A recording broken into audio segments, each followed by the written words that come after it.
come and cast your line at me. If not, just keep on diving for some new fish in the sea. The world's a great big candy store, so let your Tootsie Roll. Come dance on through our swinging door and put some sugar in your bowl. So ladies, Hades is the spot to be where angels sure are not. Some like it hot and hot is what I got for you. So call me savage, call me wild, but honey, please don't call me mild. Some like it hot and hot is what I got for you. Hi everyone, I'm Ruthie Fierberg. I'm an arts journalist and the creator and host of the Why We Theater podcast, and I am so excited because I have been reunited with Natasha Katz, lighting designer extraordinaire. Natasha, welcome. Thank you. It's so great to see you again. I always love talking to you.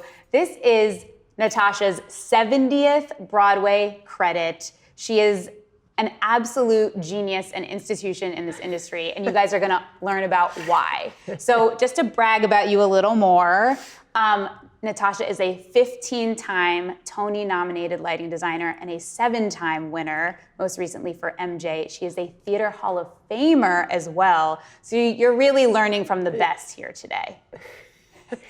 I don't really need to make you respond to that. I can't even believe it. I really can't. I can't even believe it. Who are you talking about? Just my friend Natasha. There you go. That's more like it. I like that. Perfect. Well, Some Like It Hot, you know, coming back to Broadway after being away for a while. What made you most excited to dig into the world of Some Like It Hot? Well, we're not in the theater yet, but so it's all about the preparation work so far. But you know, like so many other shows, because of the pandemic, this all started before the pandemic. We had a couple workshops of it, which of course, you know, so I've seen it. And then it took, over the pandemic, it changed a little bit because it's, all shows are sort of ever-changing processes until we open up. But, you know, Some Like It Hot is the first thing that appeals to me is Casey Nicholaw. I would follow Casey anywhere. I've known him for a very long time. We've done a number of shows together. He was in Seussical, which I was the lighting designer for, and he had done hundreds of shows before that as an actor and dancer. I don't know, he's amazing, Casey, and a lot of it, I think, has to do with kind of his theatrical instinct, that so much of it comes from his heart, and he really, he senses what is appealing to the audience from kind of a universal point of view. And there's so much joy in what he does. There's so much joy in his dancing. And there's this kind of, the thing that Casey's also amazing at when we're all working together is, first of all, our collaboration together. But also he takes his whole chorus, the ensemble, and they're a part of the story. They all have their own subtext, they all have their own stories. So you really feel like a life gurgling underneath whatever the main story is. So all these characters, when they're dancing, they're not just tapping, which is like unbelievable tap dancing. At an 11. At an 11 is right. They're tapping for a reason, you know, there's some story behind it, and Casey's just incredible about that. Yeah, well, I mean, like you were saying, I think his performance background comes into that, right? He was an ensemblist, so he has that viewpoint, and now it comes from the top down that he wants everyone to be creating this world. That's so well put, that's right. Speaking of creating a world, what makes you excited? What do you get to do when you create a Casey Nicholaw world, when you play in a Casey Nicholaw world? Well, sort of from an overview, it really is the joy. Taking the joy to the audience, that's like that, and I know that sounds like, what does that have to do with lighting? But in Some Like It Hot, Scott Pask has designed this incredible set, and in Some Like It Hot, really we know where we are all the time because Scott's designed, we know what room we're in, we know that we're on a train, we know that we're... Right, it's a little bit more literal. Yeah, exactly. Yeah, thank you, exactly. And same with Greg Barnes's costumes. So that's the first thing, all of us coming together. So very often, if it's a more abstract piece, I might have to say, I might have to tell us where we are. Right. Or tell the eye where to look. That's a lot of what the job of a lighting designer is. Yes. You could almost think of us as a movie editor in some ways. Yes, that sometimes if you're at a show and you find yourself going, I don't know what's going on, who am I supposed to be following? Lighting design, you want to follow the light. That is exactly right. That is a huge part of my job. And the delight of my job also, because it's so much about telling the story, but it's also about making everybody look beautiful. And in a Casey Nicholaw show, that also is really important, but it's important on any show, whatever the version of beautiful is. It could be somebody who's down and out, but the beautiful version of down and out. Right. Meaning, explaining the character as down and out. So with Some Like It Hot, a lot of it really has to do, I think, because we haven't been in there yet, it has to do with the emotion of the piece. So when there are a lot of dance numbers in the show, a lot of incredible dance numbers. And a lot of that comes from joy. And what that means to me as a lighting designer is kind of deep textured, full colored, a lot of color, and bright, so that so there's no divide between what's going on the stage and the audience. The audience is much a part of the story as the actors are. We're all in one room together. But then if there's somebody who's sad in this show, then I can take the lights, and if you think of a cloudy day and what that can make you feel like, what that looks like, that's might be the best way to describe, okay, somebody's sad. I can make that happen with the lighting. I can change the color. I can change the feel of the light. All of that done through, through a lot of collaboration with a lot of people. But it's all computerized now.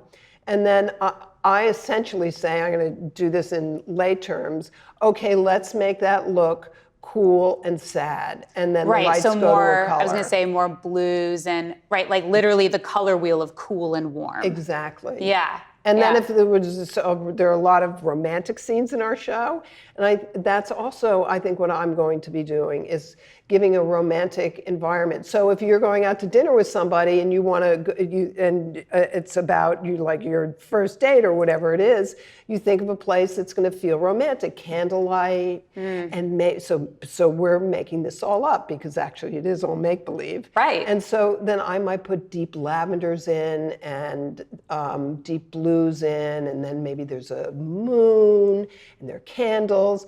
That is So all the fascinating. job of the lighting designer. Right, and even candlelight as opposed to another type of light is going to be like a different shade of those oranges and yellows so that you're replicating natural light as opposed to artificial light, even though it's all artificial. Right. But what you want us to believe as an audience is you're conjuring, with your lighting. That is exactly right.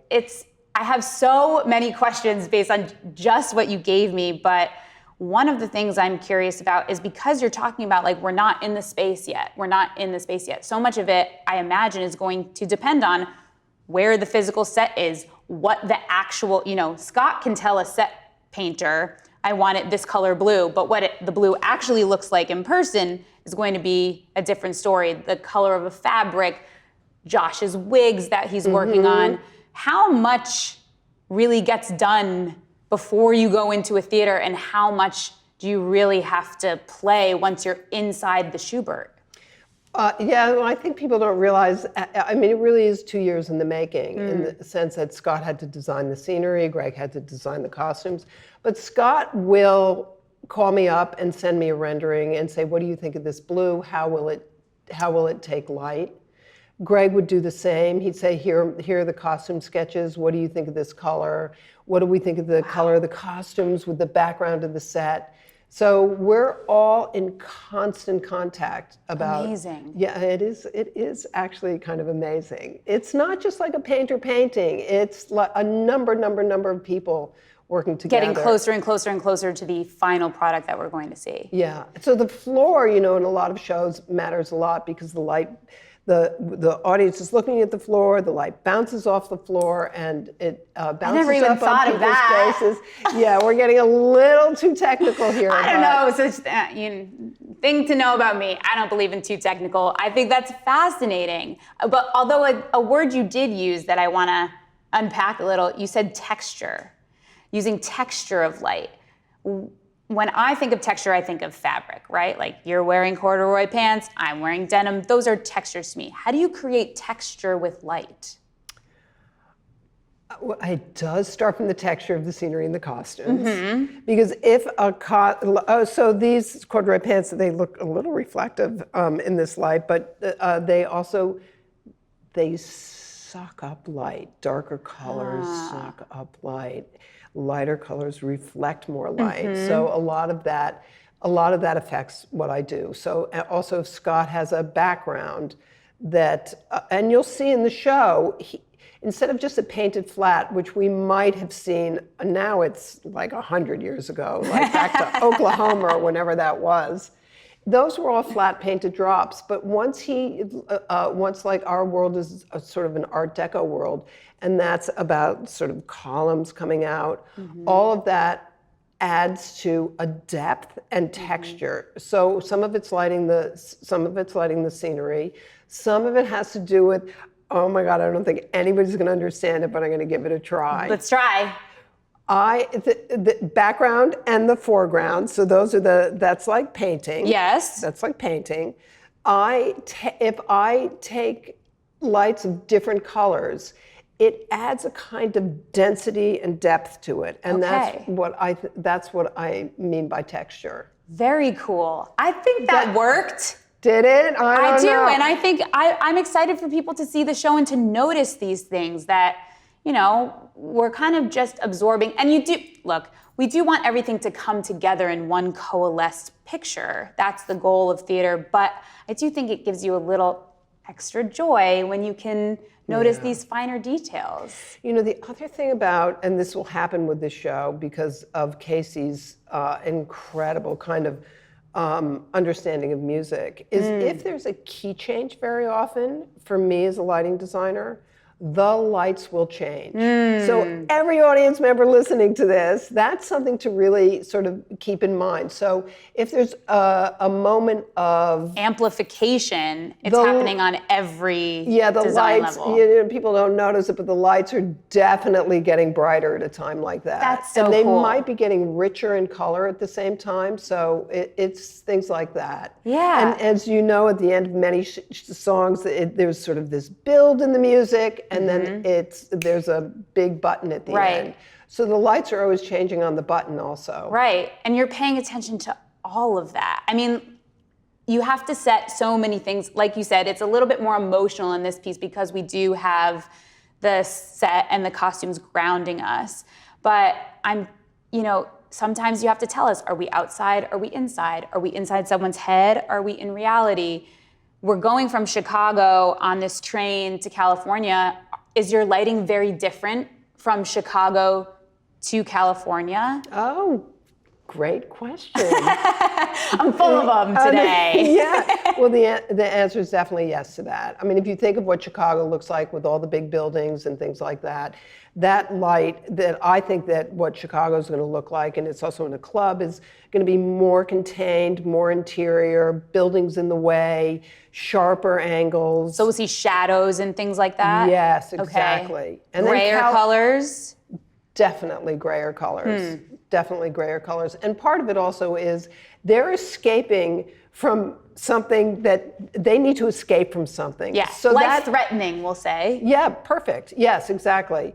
So that world, so I'm going to say in the head of all of us, but in my head right now, that world is a tad more scary and a little more contained. So where is freedom? Well, they get to California, which is sunlight, blue skies. So they've picked a place to go that is freeing. And that's the difference. And then in California, we're gonna have sunlight and blue skies. Yeah, I mean, like I've been talking about the art all the time, but like there is the sun, right? Like it is bright Exactly. lights, it is warm, it is joy. Yeah. Well, Natasha, it has been an absolute joy to talk with you. I am so excited to see this show. Is there anything you want to add about what you're excited to continue to work on or for people to see once you get to that final product? Oh, it's everything that we've just talked about. I hope the audience loves it. I can't believe that they won't. The show is incredible. So. You sold me. Yep, come see it for yourself. Come see it for yourself. Performances are at the Schubert Theater on Broadway. Tickets are on sale now. And don't forget, you can hear from all of our designers through our Stellar Speakeasy series. So be sure to check out all of our videos. We cannot wait to see you on Broadway.